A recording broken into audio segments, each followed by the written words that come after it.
In the late 1800s, a small group of explorers went into an unknown Amazon River branch. They expected nothing more than thick forest and normal river travel. But the deeper they went, the quieter everything became. Birds disappeared. The air turned cold. Then they found footprints far too big for any animal they knew.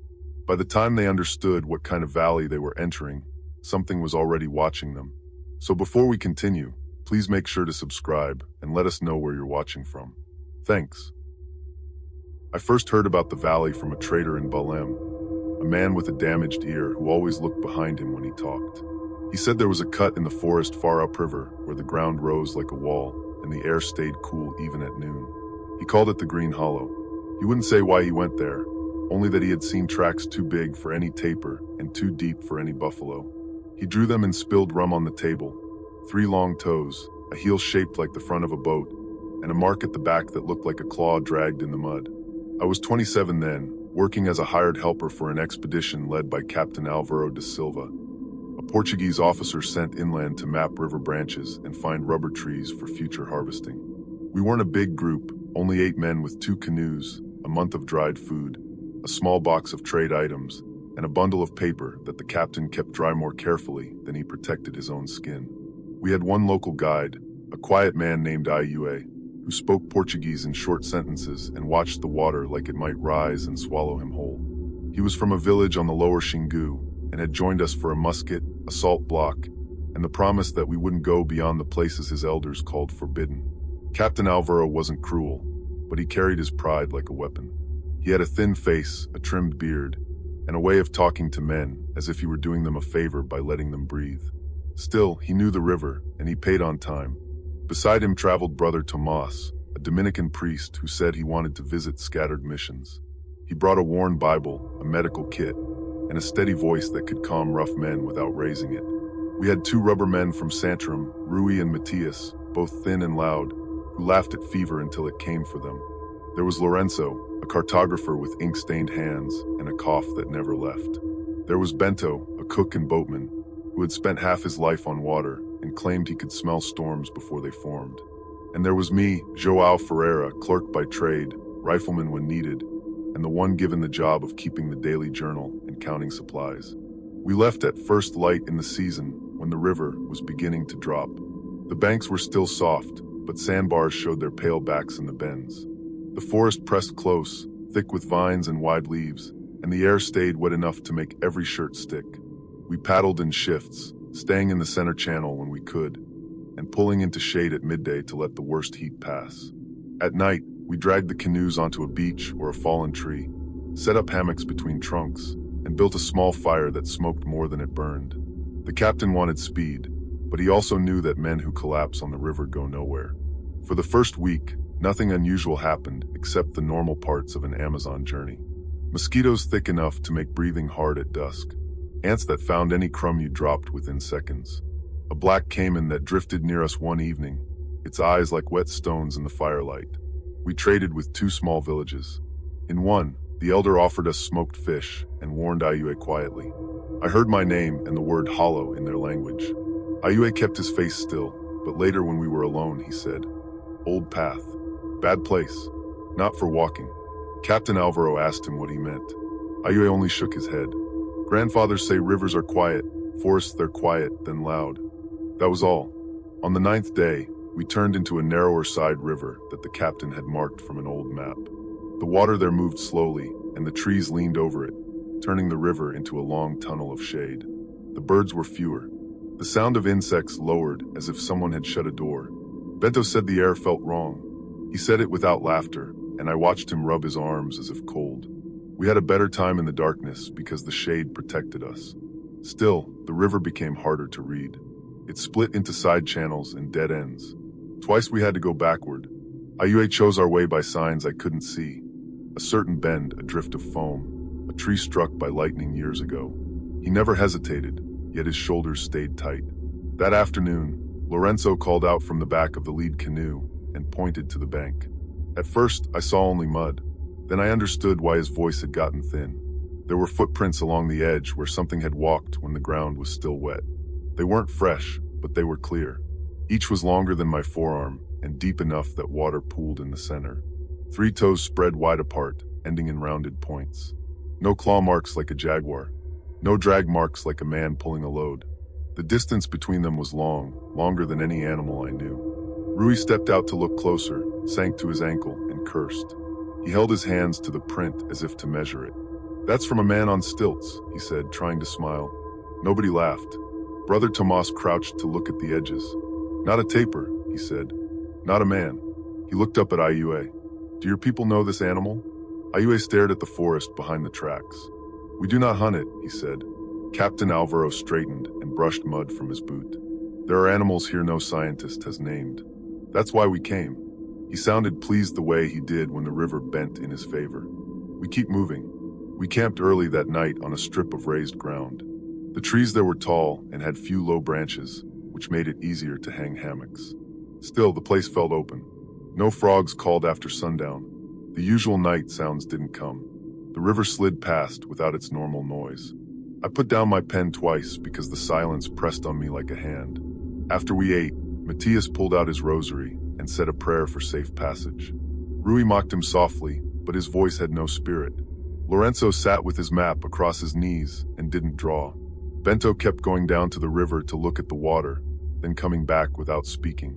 The captain wrote in his own book by lantern light, lips moving as if tasting each word. Near midnight, I woke to a low sound from across the river. A dull call as if a bull had tried to bellow with its throat full of water. I listened, holding my breath. It came again, farther this time, followed by a brief rush through brush. Then everything went still. I thought of manatees, of drowned logs shifting, of anything that fit the world I knew. Still, my mouth stayed dry. In the morning, we found a tree on the edge of camp pushed halfway over. The roots were torn from the earth. The bark was scored in long, uneven lines, as if something had raked it with a heavy limb. Captain Alvaro said a storm might have weakened it. Bento pointed at the sky, bright and clear. Nobody answered him. We pushed on. The side river narrowed more, and in places the water became shallow enough to show pale stones under the brown surface. We had to step out and pull in a few stretches. The forest began to change. The undergrowth thinned, and the ground rose in smooth slopes. We passed groups of trees that I didn't know, their trunks straight and spaced apart like planted poles. The air cooled, not much, but enough to notice. Iue touched a necklace of seeds around his neck as we went, and his eyes flicked from side to side without rest. Before midday, we reached a stretch where the river widened into a still pool. The far bank was higher, a wall of green that rose steep and unbroken. The water here smelled different, metallic and old. The captain gestured for us to pull in. "We're near the valley," he said. Iue didn't step out. He stayed in the canoe, hands on the edge. "Not a valley," he said. Captain Alvaro frowned. "Mouth of what?" Iue shook his head once. His voice came out flat. "Big one." No one spoke after that. We unloaded in silence, and even Rui didn't joke. I remember thinking that the trader in Balem had looked behind him because memories still followed him. I remember wishing I had asked more questions when I had the chance. We found a place where the bank could be climbed. The mud there was mixed with disturbed leaves, as if something heavy had come and gone more than once. The slope wasn't steep, but it rose for some distance, and the trees on it grew in ordered layers. Roots crossed our path like ribs. We went up in single file, carrying what we needed for 2 days. Rifles, food, a coil of rope, the captain's instruments, my notebook, and a bundle of canvas for shelter. Bento stayed with the canoes. He didn't ask to come. He only said, "I'll keep the boats ready." The captain chose who went without asking. Himself, of course. Me because he wanted a record and an extra gun. Lorenzo to mark the land. Rui and Matthias for muscle. Brother Tomas because he insisted. "If you go somewhere men fear," he said, "it's better if someone prays on the way." That left only Iue. The captain looked at him and waited. For a long moment, I thought the guide would refuse. His jaw clenched. Then he stepped onto the slope with the rest of us. "We walk fast," he said. "We do not sleep inside." As we climbed, the air changed. The usual smell of rot and dampness lessened. There was a dry scent under it like old stone. The forest grew quieter still. I hadn't thought there was more silence to be found, but here even the small rustles of lizards and falling seeds were fewer. Our boots made soft sounds in the leaf mold. I heard my own breath and the faint creak of pack straps. Far behind, the river was only a dull murmur. We reached a kind of shelf where the ground leveled. Ahead, the land dipped again, but gently, and the trees opened into a wide hollow. Sunlight reached the floor through gaps, yet the air held a dull half-light, as if the sky were farther away than it should be. Ferns covered the ground in waist-high waves, and here and there rose trunks stripped off branches for many feet, ending in crowns far above. In the center of the hollow stood a pool, round and still, its surface dark despite the light. It was the sort of place that would have been called sacred in other lands. Here it felt held apart for a different reason. I stopped without meaning to. Rui walked into my back and cursed. The echo of his voice was wrong. It came back thin and twisted. "There," said the captain quietly. "This is worth the march." He stepped forward, but Lorenzo caught his arm. "Look at the ground," the cartographer said. His cough had gone. His voice had a strained clarity. "It's all tracks. Once I saw them, I couldn't stop seeing them. The ferns were trampled where something had walked to the pool and away many times. The prints were like those we had seen on the riverbank, but more numerous. Some overlapped, some cut across each other. The earth was pressed deep, not only near the water, but along faint paths that circled the hollow and disappeared into the trees. "Many," murmured Ayue.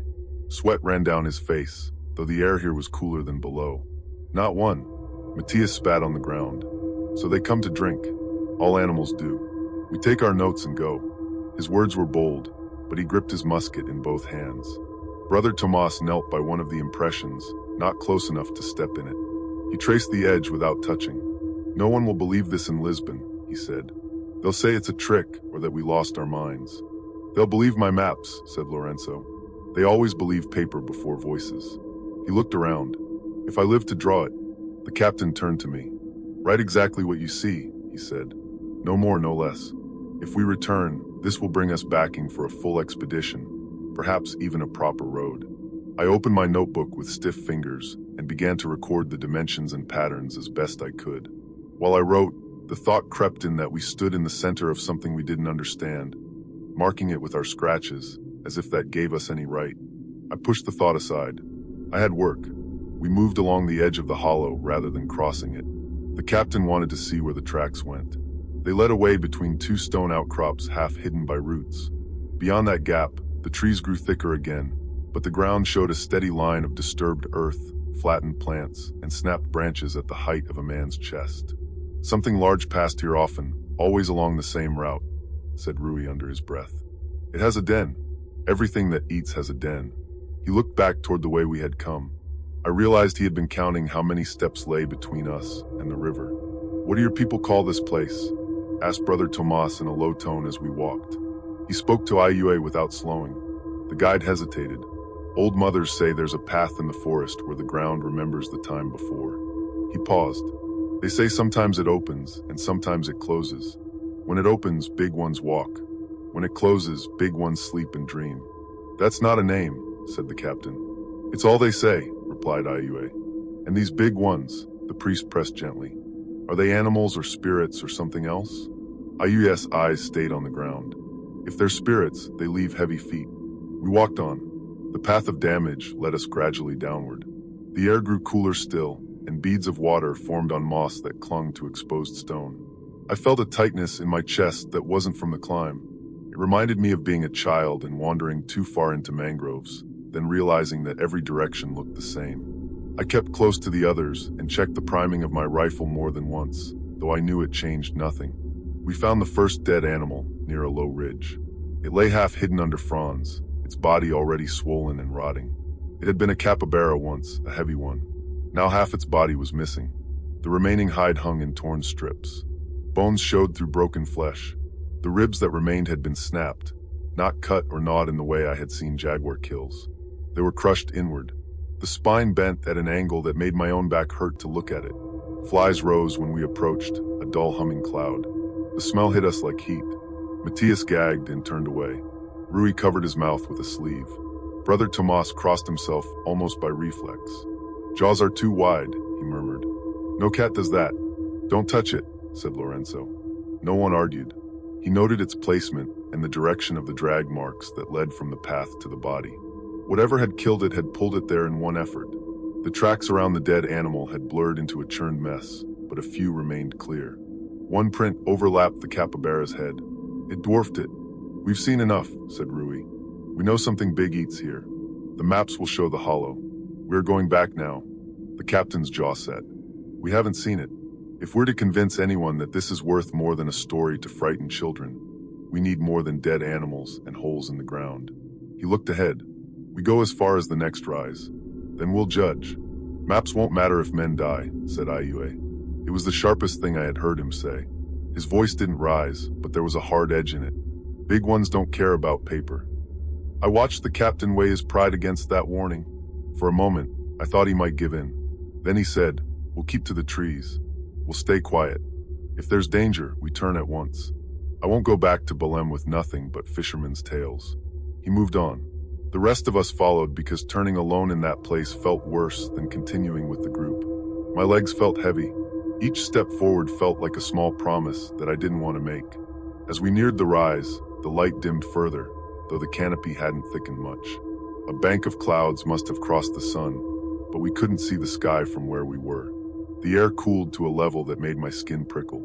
My breath came out in faint white puffs. That shouldn't have been possible in that region at that time of year. No one spoke of it, but we all saw it. Our bodies answered before our mouths did. Shoulders hunched, footsteps shortened. The sound came when we reached the top of the rise. It wasn't the distant call from the night before. It was closer, deeper, and carried a crack in it like greenwood breaking. It came from ahead and to our right, beyond a group of tall trunks. A second later, there was a heavy impact, as if something large had shifted its weight against a tree. The leaves shook. A few fell. We froze. The only movement was a thin ribbon of steam rising from my own lips. I didn't dare wipe it away. My heart beat so hard that it seemed louder than the noise we had just heard.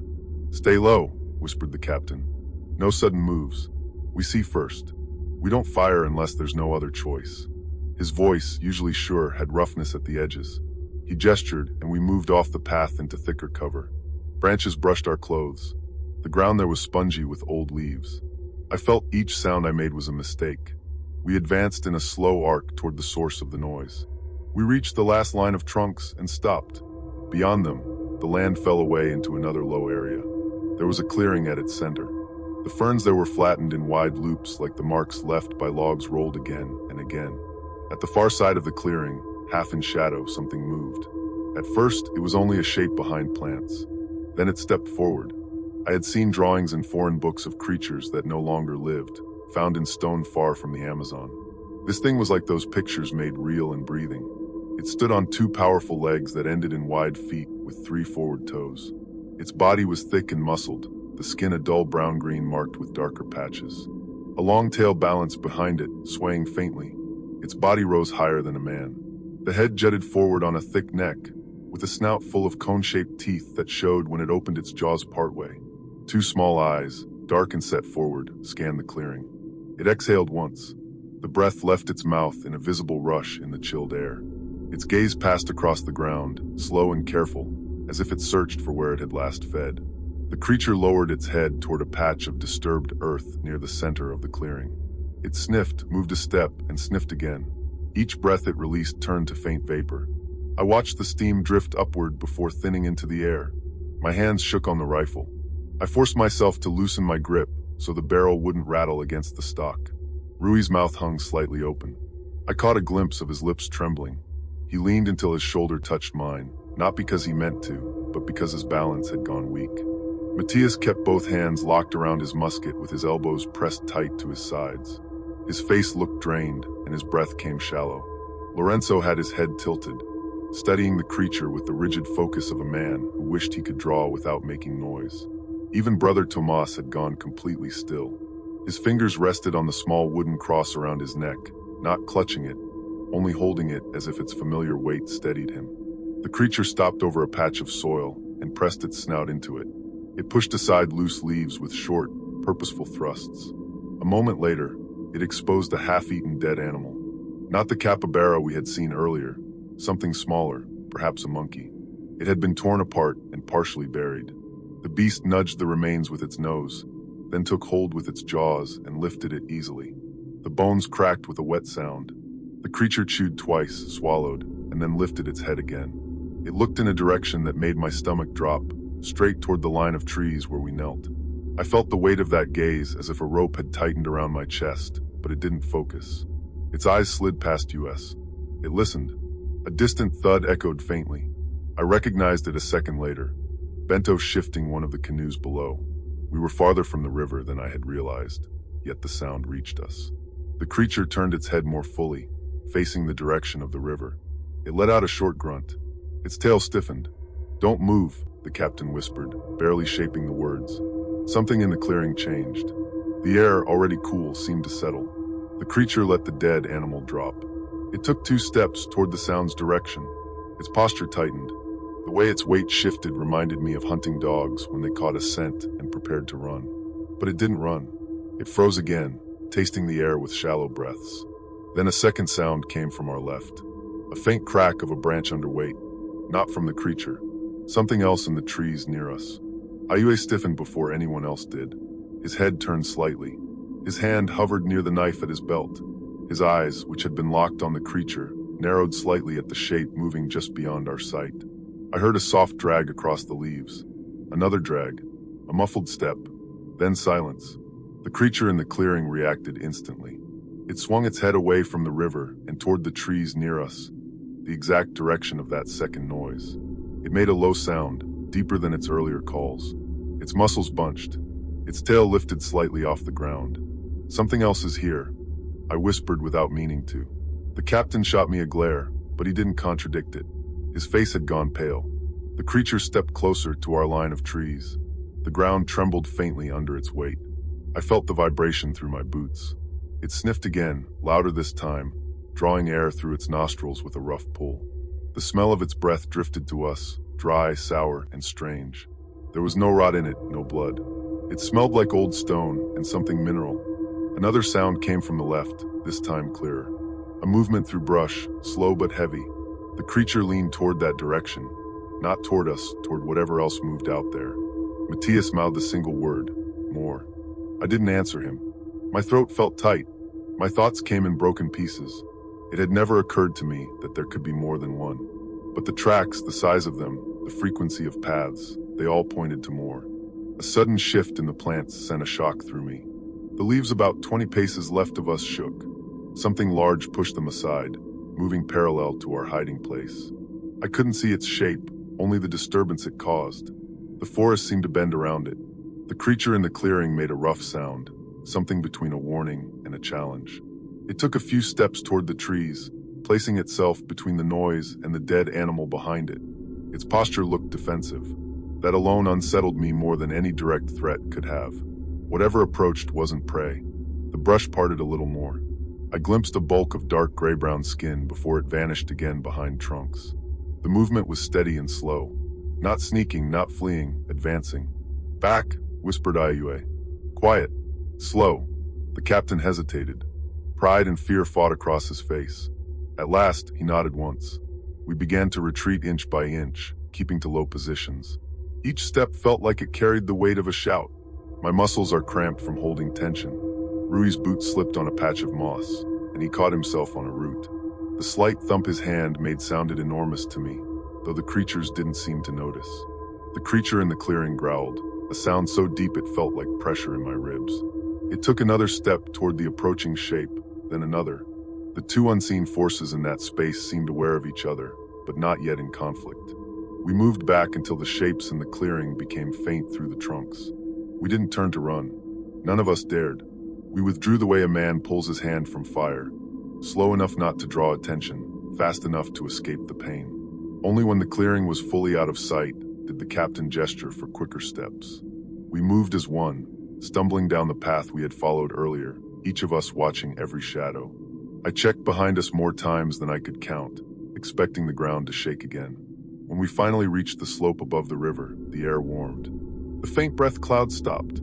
The tight feeling in my chest eased slightly. The normal forest sounds picked up again. The hum of insects, the distant call of birds, the wet thud of fruit falling far off. The world felt normal in ways that unsettled me more. I didn't understand how such a place could exist so near this calm stretch of river. We reached the bank and found Bento waiting at the canoes. He must have read our faces because he didn't ask what had happened. He only said, "We leave now." "Yes," the captain said. His voice wavered only once. Bento shoved the boats into the water. We loaded fast. Too fast. Our hands shook. I dropped my notebook once and snatched it up from the mud. Rui nearly tipped a canoe when his foot slipped. Only when we were all seated and the river carried us away did anyone speak. Even then, it was quiet.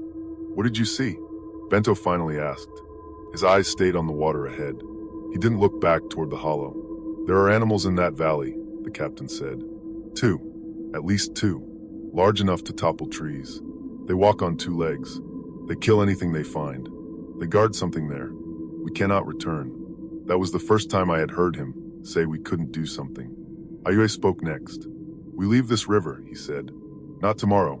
Now." The captain nodded. He didn't argue. As the current took us around a bend, I looked back once. Only leaves and vines showed. The forest looked ordinary, the way it had for days before. I couldn't see the hollow or the tracks or the creatures, but I felt them behind the trees, walking paths older than our maps, older than any village. I told myself not to think of the noise from the left, the one that had moved like it had no fear of the creature in the clearing. I told myself not to imagine how many might live in that valley. If two enormous shapes could cross paths without surprise, but I did think of it. Every time the trees shifted in the breeze, I saw the fern-lined hollow and the broken dead animal. I saw the creature's breath turn to mist and air that should never have been cold. We paddled hard until the river widened and the sun dipped low. The captain ordered us to continue even after dusk. He said we could sleep when we were miles away. But sleep didn't come easily for any of us. Not that night. Not for many nights after. We didn't speak much during the long push downstream.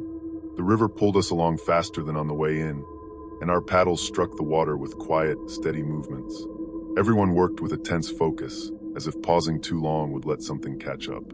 I heard no chasing steps, no splashes behind us. Still, the idea clung to my thoughts. Whenever I turned my head to glance upstream, I expected to see trees bending or water rising along the banks. The sky darkened fully, but the captain didn't allow us to stop. Bento lit a small lantern and tied it to the front, covering most of its glow with a cloth so it wouldn't blind us. The faint light just barely outlined the shapes of overhanging branches. Rui and Matthias sat stiff-backed in the lead canoe. Their usual restlessness was gone. Every time the boat scraped a submerged branch, they flinched. Lorenzo's cough hadn't returned. He sat silently with his map case pressed against his chest like an object he feared losing more than anything else. Brother Tomas watched the banks. His hands rested on his knees, palms open as if calming himself. From time to time, his lips moved only faintly. He didn't pray aloud.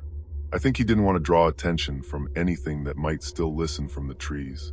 Ayue remained in the back of my canoe. He didn't look behind us at all. He only looked ahead, scanning the twists of the river, as if each one might open into something worse.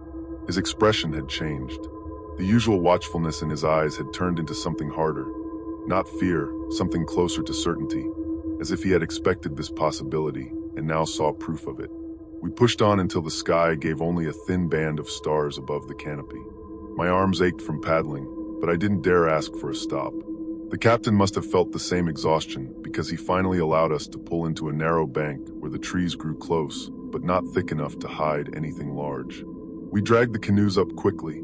"We stay together," he said. "No hammocks. We sleep on the ground by the boats. No fire." I had never seen the captain choose to go without a fire. Even in storms, he insisted on some source of light. Tonight, he didn't even consider it. We spread our blankets on a raised patch of soil. The ground was damp, but it felt safer than the dark line of forest that started only a few meters away. I lay down with my rifle across my chest. The others did the same. Only Brother Tomas kept his weapon at his side instead of holding it. He sat up for a long while listening before lying back. Sleep came in brief scraps. At one point, I woke to Rui shifting beside me, breathing heavily as if from a bad dream. Later, I heard Matthias muttering to himself. Once I sat up quickly because something rustled near the tree line, but when I looked, I saw only falling leaves. Each sound seemed louder than it should be. I drifted in and out until the sky began to brighten. Thin gray light spread across the river, and for the first time in hours, I felt my lungs loosen. The others woke silently. We didn't talk about the night. We pushed the canoes back into the current and continued. By midday, we had reached the first village we had passed on the way upriver. Smoke rose from the longhouse hearths. A few children played by the water's edge. The place looked unchanged, but when the elders saw our faces, their expressions shifted.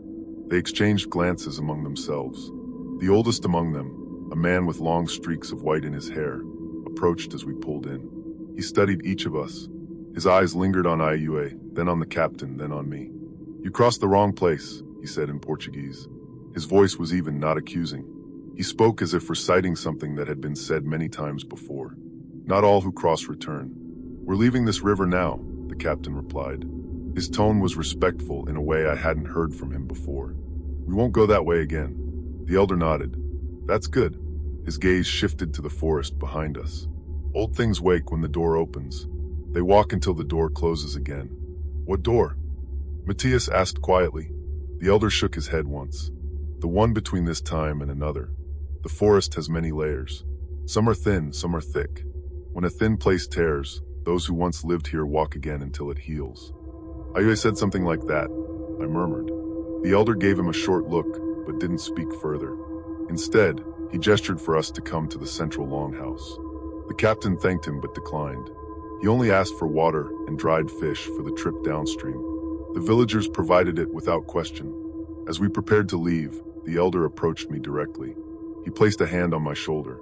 "Don't tell others where the hollow lies," he said. "Not all will listen. Some will return. They must not." "I won't," I said. The words felt heavy in my throat. His hand tightened briefly, then he stepped back. Once we were on the river again, the captain finally let us slow the pace. He sat straighter now, not relaxed, but more in control.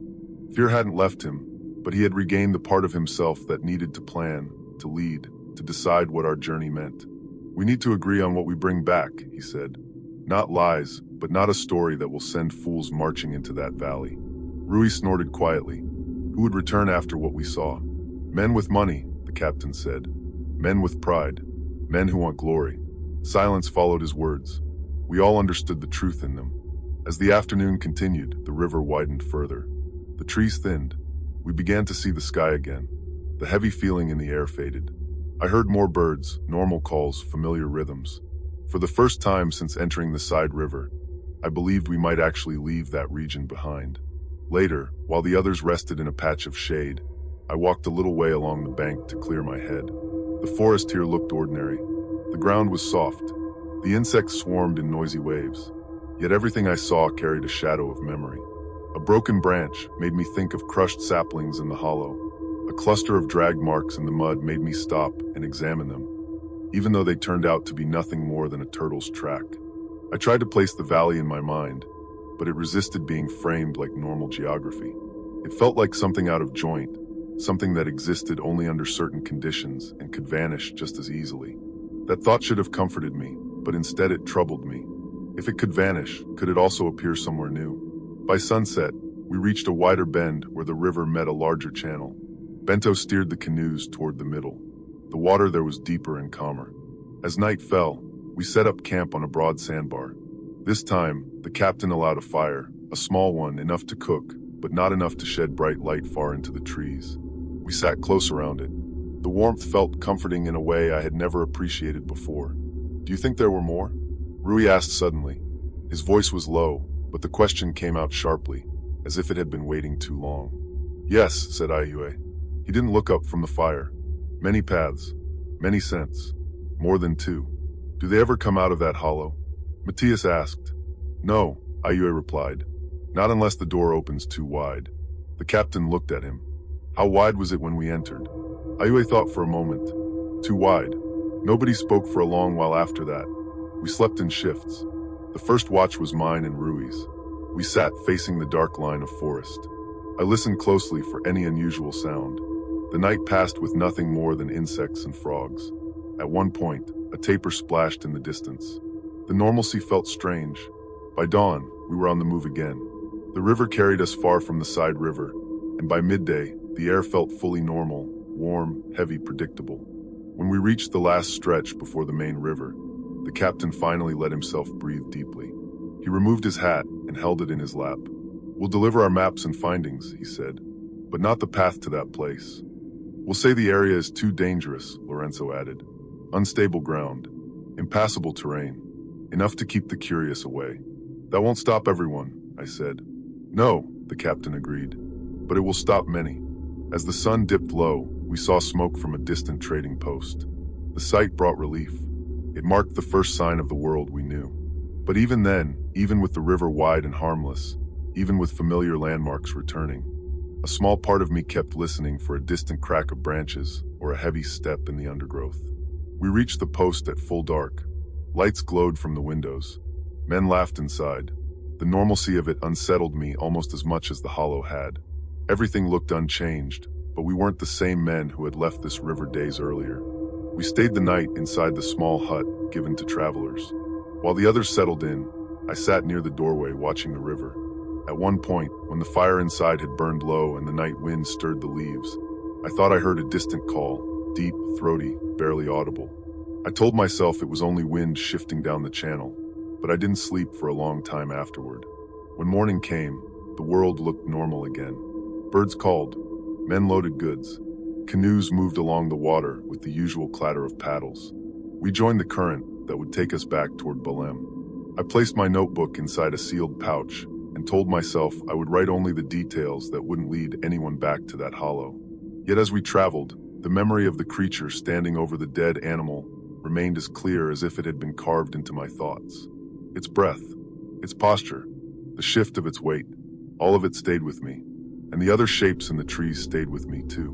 We didn't speak of that second shape again, but I knew it had seen us. I knew it had waited. And something inside me feared that somewhere deep in that quiet valley, it still was. We continued downriver for several more days, passing villages, camps, and stretches of forest that felt increasingly familiar. Little by little, the fear that had followed us began to thin. Not disappear, but loosen its grip. By the time we reached the broader waters, where the great river widened into an open plain, the others had begun to talk in quiet voices again. Not about the hollow, not about the creatures, only about everyday things, food, weather, the condition of the boats. Rui complained about his blistered hands. Matthias joked about the taste of the dried fish. Bento hummed a low tune as he steered us around a cluster of floating logs. Their voices sounded strained, but they were voices again. The captain, meanwhile, became more withdrawn. He studied the horizon, the riverbanks, the sky. I could see him turning the experience over in his mind the way a man examines an old injury to see how deep it runs. He asked me often to recount details from my notes, not because he had forgotten, but because he wanted to check his memory against written fact. Each time I read aloud the measurements of the tracks or the sequence of events, he nodded without expression. Once he said, "This will haunt scholars for years if it ever reaches them." Then he fell silent again. We stopped at a small riverside mission on the 6th day. The priest there, an older man with thin arms and a patient manner, welcomed us. He noticed something in our posture and asked if we needed confession or counsel. Brother Tomas thanked him but declined. That night, when the others slept, I watched from my hammock as the brother sat with the mission priest near the doorway. They spoke softly. I couldn't hear their words. I only saw the slow, measured movements of their hands and the stillness of their faces. When they finished, Brother Tomas returned to us without any sign of relief. We left the mission before sunrise. The sky was clear. Birds flew low over the water.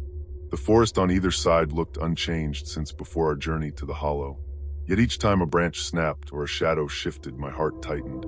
None of us had returned to our previous selves entirely. On one of the quieter afternoons, while the others dozed or rested, I sat in the middle of the canoe with my notebook. My intention was to record the sequence of our return journey, but my mind kept circling back to one question. Why had the air in the hollow been cold?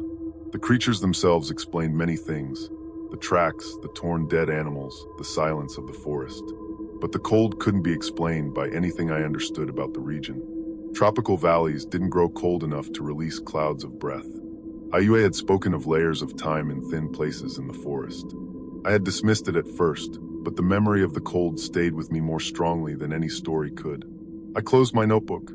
I didn't want those thoughts written, where someone might read them later. Some ideas should stay in the mind. By the time we reached Belém, the season was shifting. The rains threatened again. The riverfront buzzed with merchants shouting prices, crates being unloaded from boats, and the smell of tar and fish. Everything here felt rooted in the present world, real and solid. We tied the canoes at the same dock where we had departed. Men passed by without noticing us.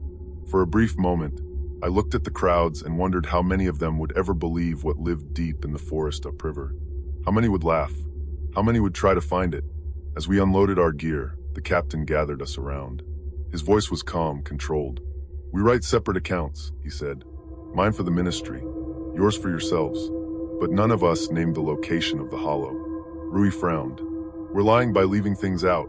We're preventing a disaster," the captain replied. "If others go there with more men, more weapons, more ambition, they may not return. Or worse, they may bring something back." That last part chilled me. Not because I thought it was likely, but because it came from his mouth, a man who never fed superstition. We all agreed. Later that evening, after we had been paid and released to our homes, I walked alone through the streets. Lanterns burned along the port. The night air felt warm and familiar. I tried to anchor myself in the ordinary world. The taste of street-cooked manioc, the chatter of sailors, the laughter of drunk traders. Yet none of it washed away the memory of the hollow. I walked until I reached the edge of the city, near a small chapel. I sat on the steps and listened to the distant river. It sounded gentle here, content even. For the first time since we fled the valley, I allowed myself to think of the moment when we had first seen the creature fully. The way its posture shifted when it sensed the other presence. Not frightened, alert, defensive, as if two giants moved in a place not meant for either one. That memory wouldn't let me go. In the weeks that followed, the expedition dissolved. Rui and Matthias took another job upriver, far from the side river we had explored. Bento stayed near Belém as a boatman. Lorenzo was hospitalized for a fever and spent months recovering. The captain filed a trimmed-down report that mentioned unusual tracks, an unstable valley, and signs of predatory wildlife beyond expected size. Nothing more. Brother Tomas spent more time at the mission. He visited each of us once. He asked nothing about the valley. Instead, he asked how we slept, how often we felt uneasy, whether we had heard anything strange. His questions were careful. When I told him my sleep had been restless but improving, he nodded with quiet relief. Ayue left without a word. One morning he was gone, and the villagers near the dock said he had taken a canoe east toward his home. I didn't expect to see him again. Time moved on. The nights grew easier. The hollow faded from my immediate thoughts, though never entirely. Sometimes I woke from dreams where I saw the ferns flattening under unseen weight, or heard the deep grunt of the creature in the clearing. But the feelings softened. They became memories rather than threats. Months passed. Travelers came and went. New expeditions formed. Merchants told stories about strange things they had heard from far upriver, echoes of rumors. Nothing more. None of them mentioned cold air or creatures walking upright. None mentioned a hollow. I returned to clerking for a river merchant.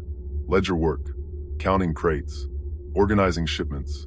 The routine steadied me. Life settled into its familiar rhythms. Then one evening, as the sun set red across the river and I locked the warehouse for the night, something strange happened. It was small, barely worth noting. A breeze swept down from upriver. A cool breeze, cooler than it should have been for that season. It brushed across my arms. Goosebumps rose instantly. Nobody around me reacted. The dock workers continued their tasks. The boatmen shouted for ropes. The city moved on, unaware. I stood still, listening.